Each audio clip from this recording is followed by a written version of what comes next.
Hello and welcome to our next lesson for vectors. Today we are looking at another type of product, which is our cross product. And we are looking at the cross product for both algebraic and geometric types of vectors. And we're actually going to make use of the dot product in our interpretation and definition of the cross product. So first, what is the dot product?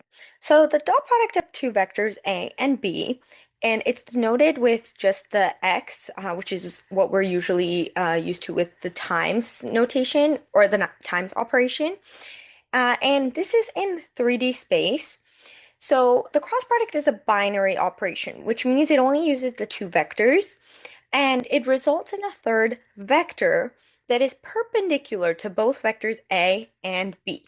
So for example, here we have vector A and we have vector B, and this is now our two-dimensional space just for A and B. So think of like the XY plane. And now we have a third vector, which is perpendicular to both A and B, and it is denoted A times B. And this is why it's now that three-dimensional space, because it is now, for example, compared to our z-axis, it's going in that third in a third direction. So its magnitude is equal to the area of the parallelogram formed by the vectors, and it's calculated using the sine of the angle between vectors A and B. Now, that being said, you can see here we have three arrows for A cross product with B. And so all of these three vectors are perpendicular to both A and B. So the magnitude does not really affect whether these are cross products. They're still all cross products because by definition there are a third vector that's perpendicular to both A and B. So here the product is a vector, so it's not a scalar, it's that third vector. And it is used in physical applications and in geometry of our cube, so our three-dimensional space.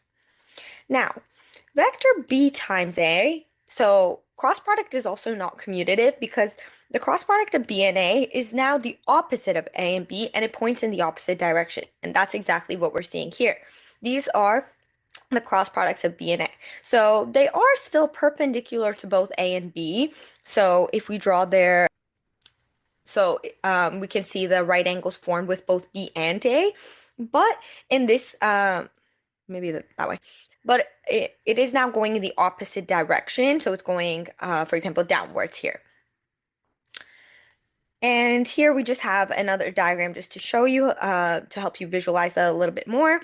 If we have A and B with the angle theta in between them, this is A cross product B, and B dot cross product A is going in the opposite direction. But again, they're both perpendicular. And there is a rule with how you find out which direction this is going, which is our right-hand rule. And so generally, and I did have to show you this part visually, and maybe I'll attach a video, an additional video for you as well. But if you, with your two fingers, show A and B, so this is A and B right now, then your thumb is going to be the direction of A cross product with B. So that's how you find the direction. So then B cross product A is going in the opposite direction. So let's look at now a worked example. So here we have A given by 1, 1, 0, and B is 1, 3, negative 1. And we're asked to determine the cross product of A and B. So right now we're just going to use the definition of the cross product by defining the product vector to be V, which has the components x, y, and z. And based on the definition of the cross product, we know that this third vector is perpendicular to both A and B, which means that the dot product of A and B is 0, and the dot product of B and B is 0.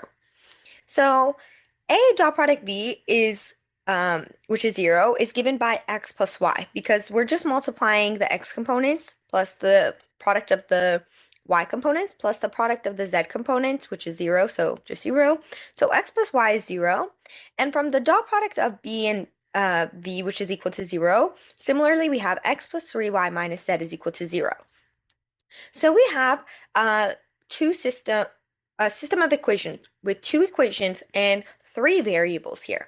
So we're not actually able to solve this system of equation, but rather find a solution that satisfies it. So And the solution is going to be in terms of the variables, not actually a scalar solution. So first subtract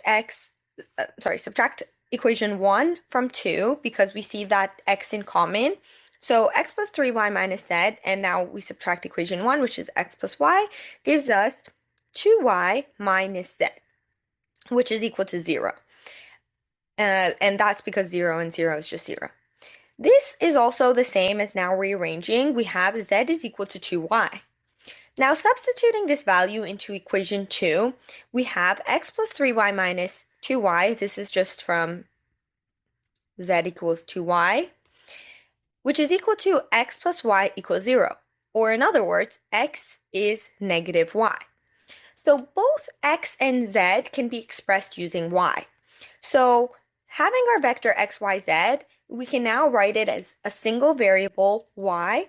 So negative y just stays itself, and then z was 2y.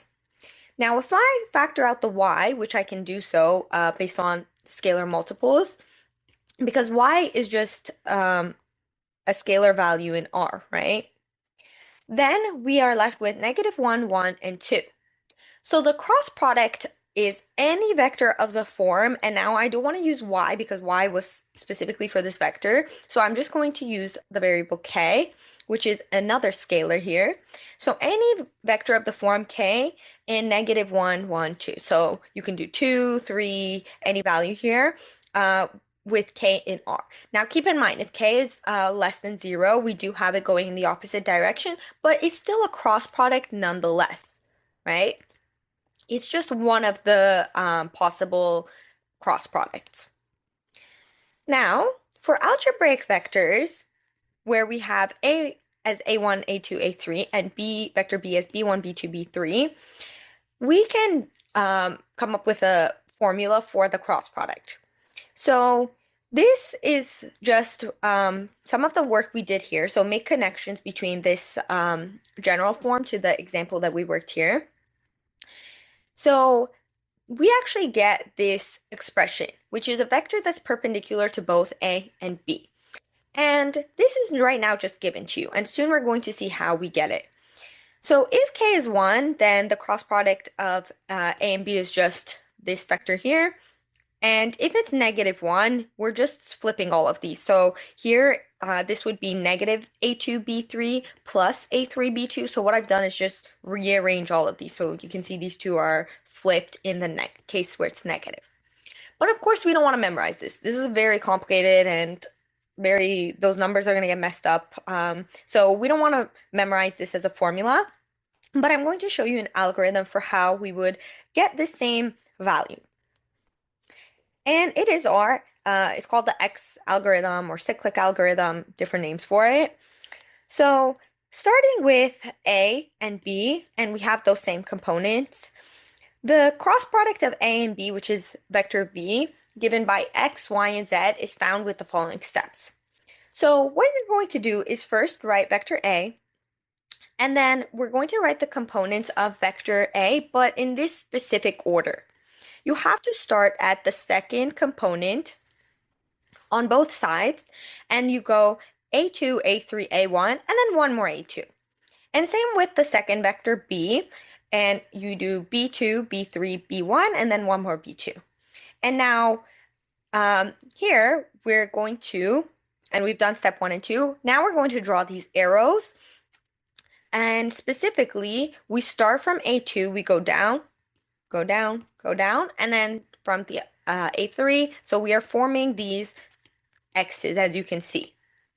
And the direction is important here because we are multiplying A2 by B3, and then we are subtracting A3 times B2. So we want to start from the top left hand and then the bottom left hand. And so this product subtracted from, take away this product, is going to be our X component. This X is going to be our Y component, and this X is our Z component from the cross product vector, which was V. Remember, V was X, Y, and Z, so now we found X, Y, and Z. And really, if you now input these values into the cross product, this is actually the value we got up here.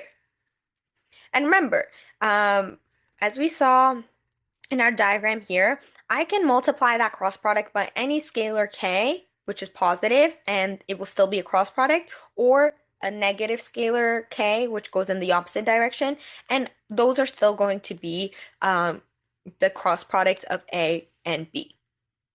But now we have an algorithm, so we don't need to memorize this. We can just, by setting this chart up, we can find the cross product. So now let's see it with an example. So here we have vector P is -1, 3, 2, and Q is 2, -5, 6. And we want to find both P cross product with Q and Q cross product with P. So first let P cross product with Q be X, Y, Z.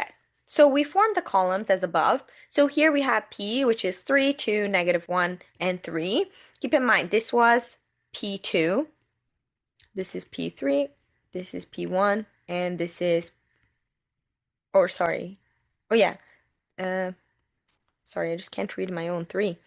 P1 and then P2 again. And then on this side, this was Q2, Q3, Q1, and Q2. So we can see this part is 3 and 3 repeats, and -5 and -5 repeat. So now 3 times 6 minus 2 times -5 is going to be my X component. 2 times 2 minus -1 times 6 is going to be my Y component. And 3 times 2 minus -1 times -5 is going, or sorry, -1 times -5 minus 3 times 2 is going to be my Z component. So starting with the top one and then the bottom one. And so I have 28, 10, and -1, which is P cross product Q. Now, keep in mind, Q cross product P is the opposite of P cross product Q. So really what I have to do is just make these negative. So instead of 28, 10, -1, we have -28, -10, and 1. And you can actually check this now. So I did the check for P cross product Q. You can also do the similar pattern with the opposite Q cross product P. But with P cross product Q, which was 28, 10, -1, if I take the dot product with P, then this is just multiplying the X components plus the product of the Y components plus the product of the Z components, and this gives me 0. And similarly, the dot product with Q also gives me 0, which is exactly what we wanted because this vector here, which was the cross product, is perpendicular to both P and Q. And that's exactly now what we're showing using what we knew about dot product. Now, properties of cross product. So if we have vectors A, B, and C that are vectors in R cubed and a scalar K, which is a real number, then we have these following 3 properties or important key information about the cross product. So first, vector multiplication for the cross product is not commutative. So as we just saw, A cross product B is actually negative B cross product A. We don't have that these two, just switching A and B is not going to be the same value. But it is pretty simple, it's just a negative, so this will be really helpful for us. Now, we also have a distributive law for vector multiplication. So if you have vector A cross product with vector B plus C, you can actually take the cross product of A and B and add it to the cross product of A and C. Or alternatively, if you have this, you can factor out the A and cross product with B plus C, which might be a little bit simpler because now we know with algebraic vectors, we just add the X, Y, and Z components respectively, and we have B plus C. And we also have the scalar law for vector multiplication. So if we have a cross product A and B, and we have a scalar K, this can be distributed to the A or the B, or working the opposite way. If you have a scalar multiple of K with vector B, then this can actually be factored out. So find the cross product of A and B first, and then multiply the resulting vector with just K. So now the next 3 examples we're going to see are going to show each of these in a worked example. So starting with the commutative property, and I'm actually going to now show you visually, because in the example above with P and Q, I just used the fact that we knew they were opposites. But here I'm going to show you with this cyclic setup that we actually do get that they are negative or opposite vectors of one another. So here, given A and B, want to show that A cross product B is actually the negative of B cross product A. So using the algorithm above, I've set up vector A, so this is A2, A3, A1, A2, and similarly we have B2, B3, B1, B2. So now 2 times 2 minus 3 times negative 1 is my x component and it's 8. 3 times 4 minus 1 times 2 is my y component, which is 10. And 1 times negative 1 minus 2 times 4 is my z component and it's negative 9. So A cross product B is 8, 10, and negative 9. Now, in a similar setup, I have B on the left-hand side and A on the right-hand side. And you can clearly even see from here, it's the same product, but now instead of 2 times 2 minus 3 times negative 1, we actually start with the other way. We do negative 1 times 3 minus 2 times 2, which gives me, oh, this is swapped around. This should be, there we go, equals negative 8. Now, the y component is going to be 2 times 1 minus 4 times 3, which is negative 10. And the z component is 4 times 2 minus negative 1 times 1, which is 9. And you can see these are the opposite values of one another. So B cross product A is negative 8, negative 10, 9, and we have shown that A cross product B is the opposite of B cross product A, as we were expecting. Now we're going to show the distributive law. So given these three vectors A, B, and C, we want to show that the cross product of A by B plus C is the same as the cross product of A and B plus the cross product of A and C. So first we're going to define the vector D, which is B plus C. So again, this is just 1 plus 4, 3 plus negative 2, and 2 plus 1. And we end up with 5, 1, and 3. So here I have the algorithm set up for all of those. So this is A cross product D, this is A cross product B, and this is A cross product C. So we have on the left-hand side, because it's A, all of those are the same. But on the right-hand side, I had to use that D, which was 5, 1, 3, but starting with D2, we have 1, 3, 5, 1. These are the components of B, starting with B2, and then we have 3, 2, 1, 3. And these are the components of C, starting with C2, which is negative 2, and then 1, 4, negative 2. So starting with A cross product of B plus C, which is this algorithm here, we end up with 3 plus 1, because this is negative, and then we subtract, so 3 plus 1. Here we have negative 5 minus 6, and here we have 2 minus 5. And so the resultant cross product is 4, negative 1, negative 3. Now on the right-hand side, I have to do the two different cross products. So A cross product B is going to give me 5, negative 5, 5. And A cross product C is going to give me negative 1, negative 6, negative 8. And you can follow the algorithm just from here. Now, the cross product of A and B plus the cross product of A and C is just this vector added to this vector. So 5 minus 1 is 4. Negative 5, negative 6 is negative 11. And 5, negative 8 is negative 3, which was equal to A cross product with B plus C, which is, again, what we were expecting. And finally, we're going to see our scalar law. So here we are given A as 2, 1, negative 2, and B is 1, 3, 2. So here, I've given you K as 2, and we want to show that K times A cross product B is the same as K times A cross product with B, and then A cross product with K times B. So first, I'm just finding K times A and K times B. So K being 2 means that this is just 2A, so we have 4, 2, negative 2, and this is just double B, so 2, 6, 4. So from above, um, because I'm using the same uh, vectors as here, if you didn't notice, I wanted to make your life a little bit easier, your life and my life. Um, so we know that A cross product B is 5, negative 5, 5. So now we find two cross product of A and B. So that's just double that cross product, which is 10, negative 10, and 10. Now, here I have set up the algorithm for 2A cross product B and A cross product 2B. So here's just the double values of vector A, and these are the double values of vector B. And so 2A cross product B, again, follow the algorithm, will give you 10, negative 10, 10. And A cross product 2B is going to give you 10, negative 10, 10. And so we have shown that all of those three vectors are the same. And so we showed the scalar law for cross product, which was here. And you can choose any positive k here, and this would still show.